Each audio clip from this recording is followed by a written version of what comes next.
Creo que una de las, voy a poner un ejemplo muy específico, que es a la hora de tú tener un papel en blanco enfrente, tienes un lápiz en la mano y quieres empezar a hacer algo, puedes voltear a ver lo que tienes enfrente y tratar de copiarlo. Puedes acordarte que sabes escribir algo y empezar a escribir. Puedes cerrar los ojos, ponerte a respirar y con los ojos cerrados respirar, poner a trazar algo. Puedes acordarte de una imagen, tratar de escribirla. O puedes, que es lo que intenté hacer en un momento dado, ver el papel de frente, tener la punta, y es una punta muy fina, y tratar de ubicar el centro de la hoja y empezar de esa hoja a cubrirla poco a poco con puntos y líneas del centro hacia afuera.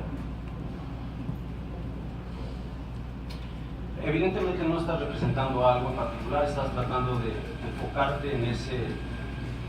territorio y empezar a dejar una huella de un posible recorrido. Tiene sentido empezar en el centro porque es un espacio vacío, no tiene caso empezar en los márgenes para ir de derecha a izquierda o de izquierda a derecha, sino estás empezando a incidir en un espacio posible con trazos que solamente son ni siquiera abstractos, son simplemente el recorrido de tu mano, de tu inspiración, de tus intenciones que no tienen un objetivo definido, y no puede ser lineal porque no estás tratando de rellenar la hoja para entregar la tarea o algo, y no estás viendo nada más, estás simplemente viendo lo que estás haciendo. Entonces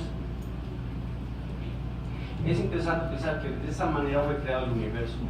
y que el universo se empezó en un punto determinado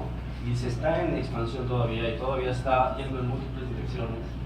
y fue cuando se creó el tiempo, y fue cuando tal vez el origen fue un sonido, ni siquiera fue una imagen o fue una luz, sino simplemente fue una vibración sonora que sigue además viajando. Pues hacia dónde está viajando, qué dirección lleva. Entonces el problema con el tiempo es que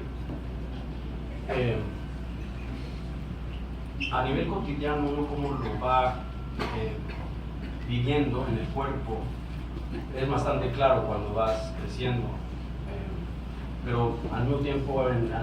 emocionalmente, como los días duran menos o más dependiendo con quién estés o qué estés haciendo.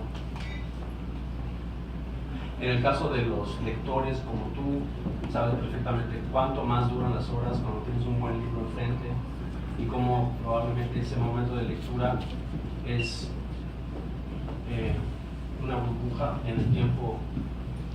en tu tiempo en relación a lo demás.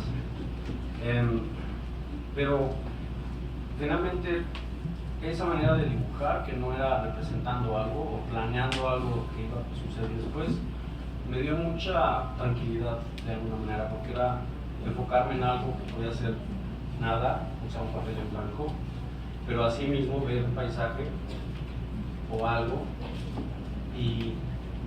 tratar de encontrar ese punto de atracción o ese punto que me llevara a otra, que es como el punto de fuga en la pintura o como el centro de gravedad en una escultura, que es en el punto de contacto con el tiempo real en el momento en que está sucediendo. Entonces, si consideramos que somos tiempo presente, pero que al mismo tiempo no se puede definir ese tiempo presente, porque en el momento en que lo trata de definir ya pasó, eso es dibujar, o sea, vivir como dibujando ese tiempo presente fue una manera de tratar de hacer todo de esa manera, ¿no? Y si dibujar es una de las esencias en el arte para después planear lo demás, pues me imagino que es como estar escribiendo en tu cuaderno, pero no sabes de qué escribir y estás parado, sentado en algún lugar y te pones a entre escribir y dibujar y tratar de intentar un poema. Pero un poema no puede salir a la calle así, voy a encontrar un poema. Tienes que primero tratar de encontrar el tiempo para que tal vez encuentres algo poético. Entonces, no sé si respondí.